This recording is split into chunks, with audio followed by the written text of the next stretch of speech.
If you're looking to increase your squatting strength, repeatability, and also build some quality aerobic conditioning, then going through some AirBike and squat progressions could be a great option for you.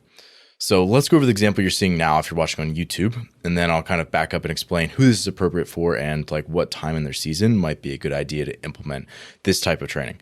What you're seeing now, myself and Riley go through is a 25-minute AirBike, the whole thing being at 60 to 70% effort. And the 5, 10, 15, and 20-minute marks, we're getting off the bike and doing 5 front squats between 70 and 75% of our 1 rep max. So for me, I'm squatting at 245 and Riley is at 205, I believe, which tells you who's a much stronger front squatter. So this progression here is what I call a squat interrupted AirBike.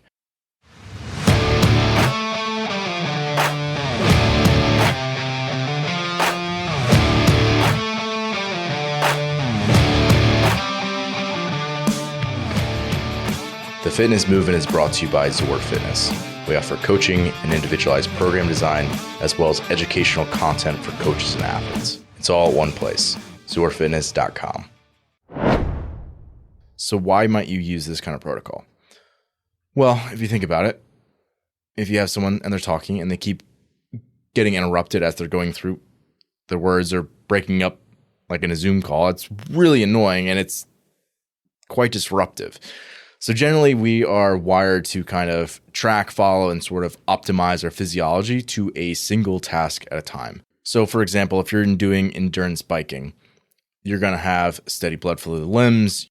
You're going to have this nice flow of blood into and out of the muscle, and your body will optimize to make that happen. So you are going to shunt blood away from the upper body and close off a lot of those blood vessels. You're going to open up the blood vessels in the legs.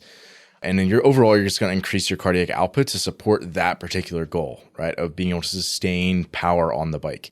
So that's obviously all well and good, but in our sport, you don't get that a lot. So if you are forced to stop biking and do a challenging set of front squats, for example, that's a way to introduce a unique challenge to the athlete and their system in a way that is contextualized to CrossFit, in the sport of CrossFit. And that's a good chunk of the athletes that we work with and coach are CrossFit athletes. Athletes are required to regulate tension effectively, to manipulate their breathing and control their blood pressure in a way that allows them to go through those squats successfully while still producing meaningful power on the bike. So who is this best for? I would say this is best for an athlete who is maybe transitioning out of an off-season based phase and they're looking to get a little bit more sport-specific squatting capacity.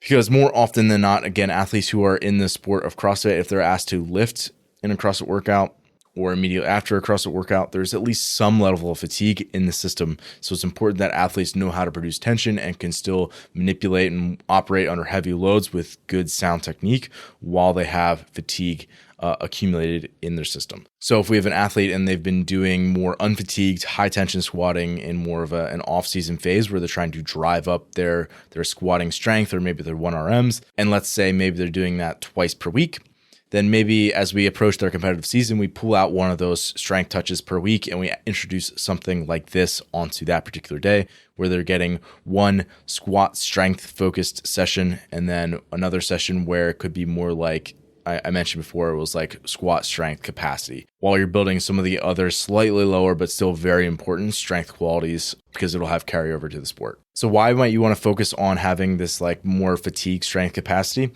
Again, I think for people who are in CrossFit, they probably understand this intuitively. But additionally, I would say this it helps act as a foundational to higher intensity battery work down the line and just giving them some important exposures of task switching, like I mentioned before, where you're asked to be interrupted from the bike to go back to the squats. So that's one thing, is this is sort of acting as a foundation for more battery type efforts to come in more speed strength environments. So like the Olympic lifts in particular.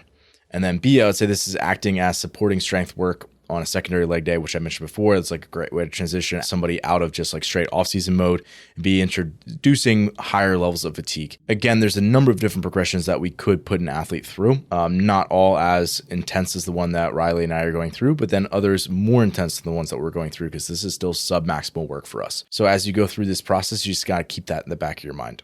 Also, if we have an athlete and they're maybe a a highly proficient squatter, if that's the case for somebody, but yet they lack squat endurance. A progression like this is something that you could run in a pre-competition phase that will allow them to maintain basically all their strength qualities while also driving a lot more of those endurance qualities into that pattern. So there's been 4 ways historically that I've typically used this type of squatting and air bike work for my athletes. And what you're seeing Riley and I go through is one piece in a progression that would be like one of the 4, right? So this is just a very small snapshot of what this could look like for an athlete. Mind you, I would also say that this could be front squat or back squat, depending on what you're looking to get out of it and what qualities in particular you're trying to drive or what stimulus you're trying to give the athlete, as well as you could sub out another erg for the air bike. So for example, you could obviously do something as simple as like a bike erg where it's just a slightly different stimulus, or you could go off to like a rower or ski erg, but I would encourage people to stick with low eccentric modalities. So erg-based things versus like running or something, which is really going to pound up the legs a lot. Typically what I would think about if I was using front squat, it's going to be more sport specific. It's going to have more carryover things like cleans, but then also it requires more trunk stiffness where the breathing and the bracing is going to be probably a bigger component of it if you're operating at similar 1RMs to back squat in terms of like a percentage. And then if you want to use back squat, it's going to overload the legs and just have higher absolute loads. So it just kind of depends what you want.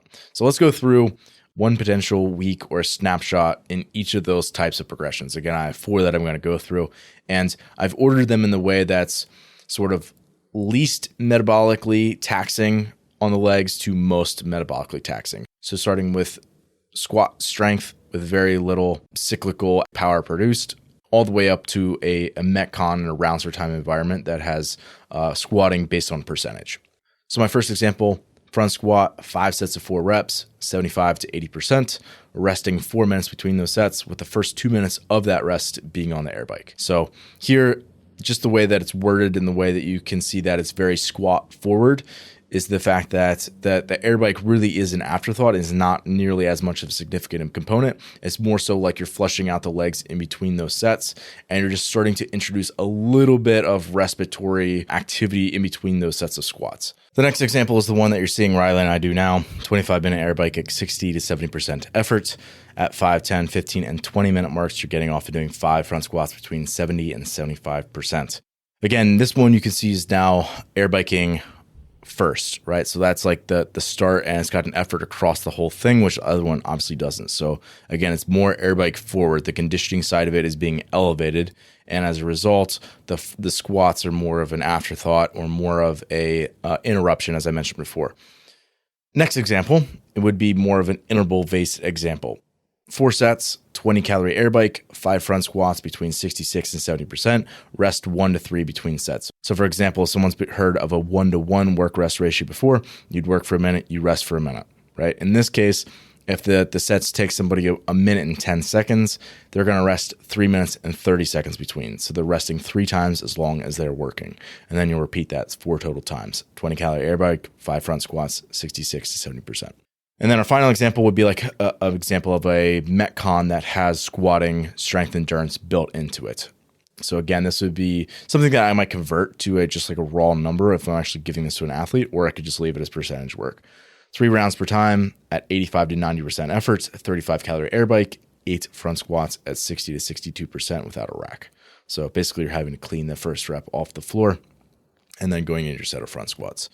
Those are all examples. You can see how the intention behind what you're doing shifts as the language shifts, as the way that the workouts are written also changes. And then likewise, you're going to see as someone gets closer to the competitive season, you're probably going to see more things that resemble interval work or like Metcons. And then as you're further away from that and more of the off-season mode, you're going to do things that are more so driving up strength without the presence of fatigue at all. So maybe not even a resting on the air bike between. Likely you're just doing squat progressions where you're just resting in between and resting to a very good recovery. Again, as soon as we start blending this, you're not going to get that true strength work, that top end stuff. So you probably still need a touch of that at some point, unless you're someone who's already got a surplus of leg strength. But for everybody else, having a touch of it. So maybe you build to a heavy single or a heavy pause single or a heavy double or something like that, and then go into a progression like this would be a good way to get some of the best of both worlds. Last thing I'll say, in these types of progressions, obviously there is high interference, meaning that you are using your quads and your legs to drive both movements And it's just whether it's higher or lower tension. But you can do that similar type of thing for a number of different progressions. And for me, I've done that for various types of hinging movements as well. For example, I've done pieces or progressions that have rowing and deadlifts where like the focus is more like time under tension on like the posterior chain, like especially the hamstrings.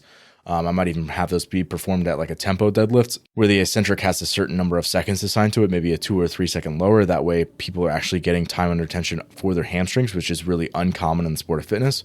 Or we might have something that's like more like rowing into like a hinging battery works example, which might be like rowing into power cleans, rest and repeat. That sort of battery work where it's more on the speed strength end of the spectrum.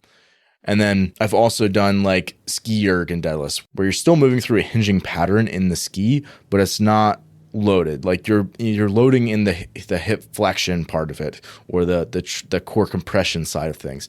You're not loading on the return part of the stroke.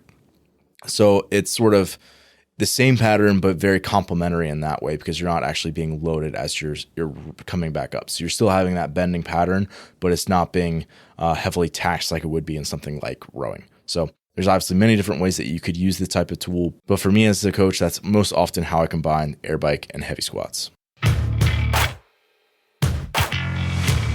Thanks for listening today. If you're someone who just started listening to the show, I would encourage you to subscribe so you can stay up to date. If you're someone who's been listening for a while, I would encourage you to rate and review the show. And lastly, the best thing that you can do to support our work is also the best thing that you can do for your performance. And that is by hiring one of our coaches. Until next time, stay the course.